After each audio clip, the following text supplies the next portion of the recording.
All right, then. So there you have it. That was Sheikh Ahmad, National Missioner Ansarudin Society in Nigeria, in Niger. And indeed, they have reported. But as I was saying, I don't know how clear the signals really are, because now the coup leaders were saying, as I was saying earlier, it's just been reported that as of late Sunday, that they had gathered evidence enabling them to prosecute Bazoum for, quote, high treason and undermining the internal and external security of Niger.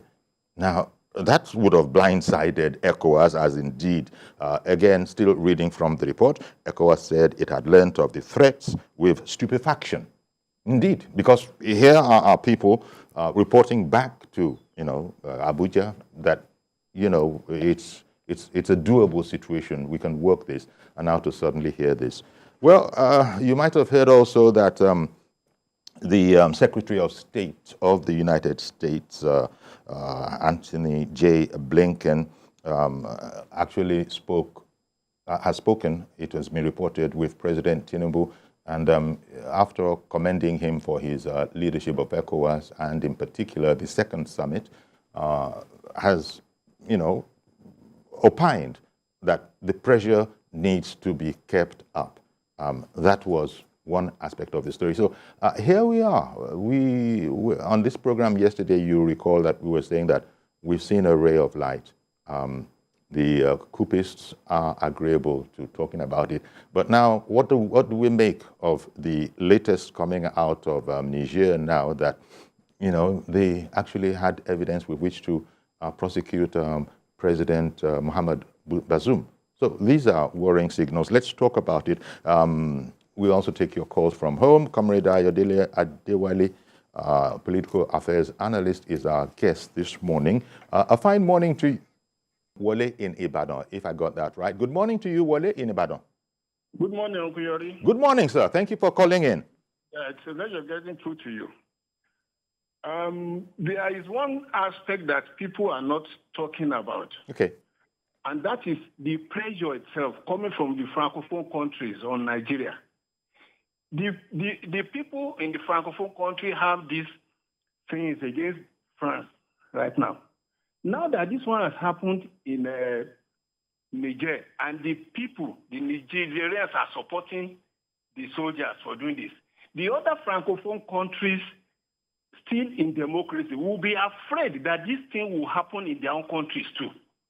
So they will, as much as possible, pile much pressure on our president, being the chairman of ECOWAS, to see what they can do to reverse this. So you see, I want that aspect interrogated. All the countries that have been taken up by coupists are Francophone-speaking countries. All the other Francophone countries, they have this thing against France.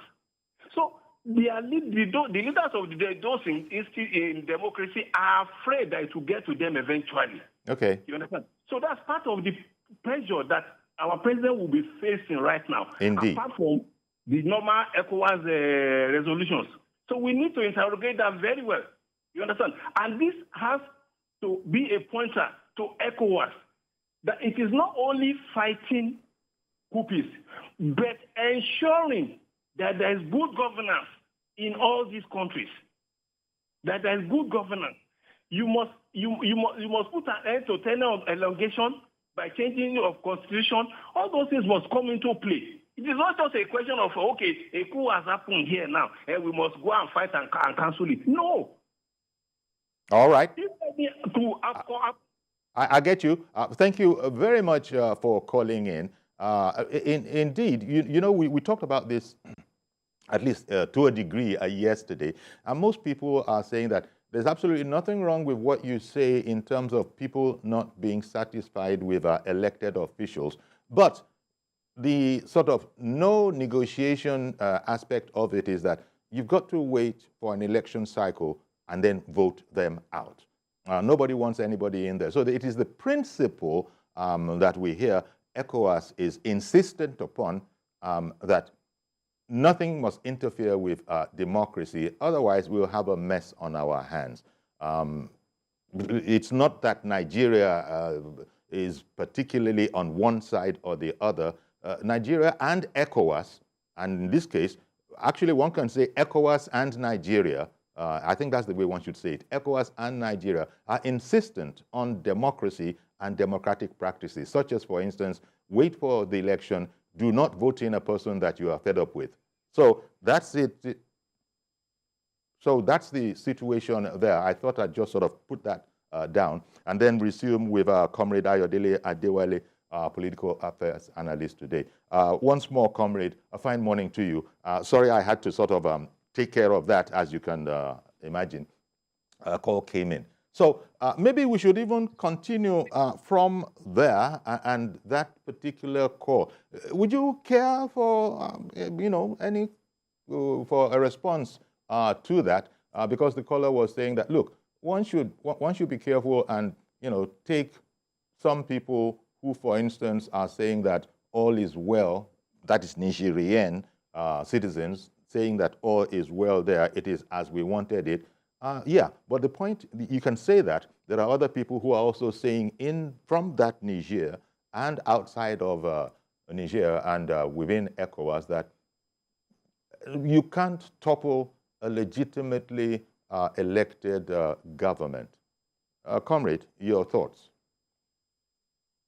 Well, good morning once again, and thank you for having.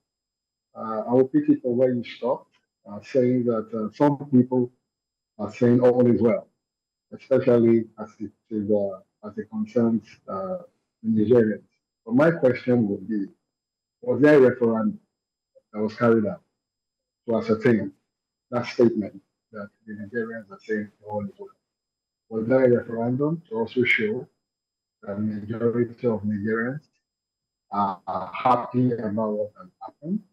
Or is there any referendum that's taking place to prove that the people do want this military justice?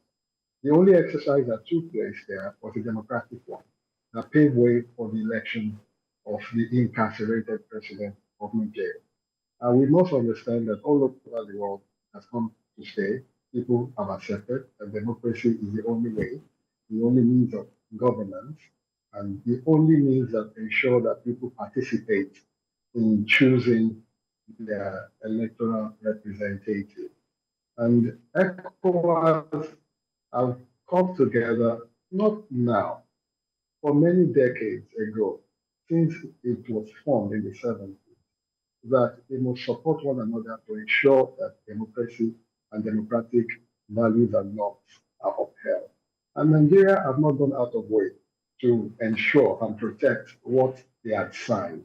And God forbid, if we experience such, what Nigeria is doing now is what will be expected for other countries to come in support of Nigeria to make sure that their democratic institutions are protected. Yes. Whoever that is saying what they're saying have not experienced the full brunt of military rule and all of that.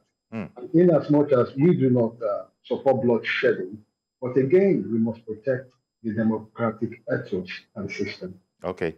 But, comrade, whereas I take what you say, but when you just said there about what Nigeria is doing, indeed, there is a sense in which one can see that. But isn't it really what ECOWAS is doing? And it just so happens that our president is the chairman of ECOWAS for now. And so this, I don't know if you think that the emphasis is undue when they put things on Nigeria, put things on Tinubu as the president of Nigeria, as opposed to as the chairman of ECOWAS, so that whatever the president is saying, there are 15 countries together, of which Nigeria is one, and all of them are operating as equals here and have arrived at this decision that there will be no compromise. In other words, ECOWAS says no compromise, nothing is taken off the table. But it seems to be a kind of a convenient shorthand to just say that, Nigeria or President Tinubu, that kind of a thing. Do you take my point, sir? And do you agree with it? When I mentioned Nigeria after I gave you a narrative saying that ECOWAS, initiated a treaty to protect one another and all of that. It was after then that I mentioned Nigeria being part of that signatory to that agreement, which again, Nigeria is obliged to uphold at any means, constitutionally means, that is acceptable universally. And that was why I mentioned the name Nigeria. Now, on this pie, this particular pie that encapsulated all member nations of ECOWAS, Nigeria happened to be the biggest among this divided. In terms of geographical spread, in terms of human numbers, in terms of resources and all of that. And Nigeria, before ECOWAS, have been playing a brotherly role all over Africa, right from the 60s and even before independence. Nigeria have always played a pivot role in African affairs and sometimes in global affairs. So if people are towering the name of Nigeria or the president of Nigeria, they are not out of place to mention that because they know that we have the biggest stake. And don't forget, I mean, you have seen all of these countries enveloping Nigeria from the northern angle and all of this thing. If this encroachment continue, it can also encourage those elements within the Nigerian state to wanting to follow the same footsteps. So it is better to put a wedge. It is better to be part of those who say no to military rule. It is very better for us now to make our stake, our stand known, so that adventure, God forbid, it happens. They will ask us that question, that when it happened to your brother nation, what did you do? Yes, thank you. I just wonder if ECOWAS, first of all, as you know, according to the news, after pictures, you just saw pictures of Sheikh Abdulrahman Ahmad, Chief Missioner Ansarudin in Nigeria, along with another sheikh there, and a body of religious leaders that have the permission of the Nigerian president to go in there and see what they can do. So even as all of the talk about nothing is taken off the table from the initial presentation, President Tinubu also has been very open to seeking alternative means to resolve this whole crisis. Spiritual means, religious means. The very first, as you know, was former President Abdulsalami Abubakar and the Sultan of Sokoto. And, the people, the coupists in Niger have apologized for what might have appeared as a sort of a disrespect in not receiving them. But they had said that they were pained by the timeline that they had been given. In fact, they have even said recently that they are people, I think it's ECOWAS or the world is not hearing, no, it's not the world. ECOWAS, the allegation from Chiani and his coup plotters and his co-plotters has been that they haven't given them a fair hearing. They haven't heard our side of the story. Okay, I don't know what you want to make of that, but as I was just reporting, ECOWAS says it has learned of this new position of the coupists and that it was, to use their words, they received the threats to prosecute President Bazoum with stupefaction. And they say it represents yet another form of provocation and contradicts the reported willingness of the military authorities in Niger Republic to restore constitutional order through peaceful means. That is what we want, through peaceful means. Now, ECOWAS has rattled the saber a bit more there when it says that, well, I thought you people were for peace. So where are you going now? This probably is the dilemma for Nigeria in terms of how, look, we are just one of the other ECOWAS countries in there, but with these kind of sounds coming out of Niger, and our president happens to be the chairman of ECOWAS, we don't have any wiggle room. We don't have any wiggle room at all, because you can't be speaking like that and still expect everybody to be reassured that indeed you are intent on a peaceful resolution. Is it worrying, or can we sort of, as it were, almost flick that off and say, look, what do you expect? Let's just continue full blast ahead with the whole notion of a peaceful resolution of the situation on ground. What would be your take? Well, my take is that whatever that is coming out of here is expected. We don't expect them to fold their hands and just. Okay, that's it. Is expect. Okay, I see. I think it froze. I think it's froze. That's Sheikh Abdulrahman Ahmad there, part of a delegation, that was reported upon. Hello. Yes. Hello. Hello. Hello. Yes, we can. I can hear you. Can you hear me? Yes, I can. Thank you. Okay, good. Whatever they've done as a new development should be expected. Of course, they want to add on more pressure to prove their point and all of that.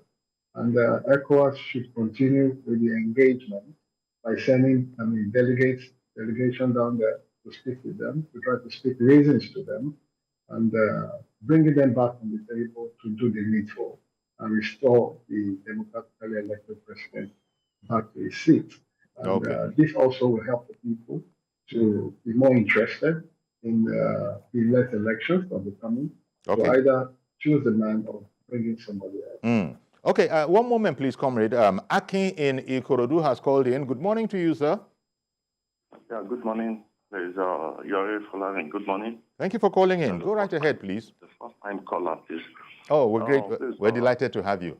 Thank you for calling in. Yeah, thank you. My take is that the ECOWAS and the Niger Republic coup plotters, I think it is high time that the ECOWAS and even the UN and whatsoever convergement that we have start looking inward towards the plight of the people of each country. Because if we say we are practicing democracy and we don't want the democracy to be truncated, then why should the elected people, why should they start to traumatize their people? Don't they know that they are inflicting pains on the people all in the name of democracy? And these people don't have the power or the might to guns. But those that have the power to tell them that you are doing the wrong thing will truncate the process. And the moment they now truncate the process, ECOWAS will come in, UN will come in, all of them will start coming in. But when the people are crying, they don't listen to them. They don't see them crying. They don't see them suffering. Okay. I hear you. I'm very sorry, Mr. Akin. Sorry for interrupting you. Thank you very much for calling in. In fact, when we come back, we might look at that again. It goes back to what the coupists themselves have said. Nobody's listening to our side of the story. And maybe that's because people are listening, but the thing is that, there's no compromise in democracy. There is only one way to remove a democratically elected person, and that is in a democratic manner at the polls.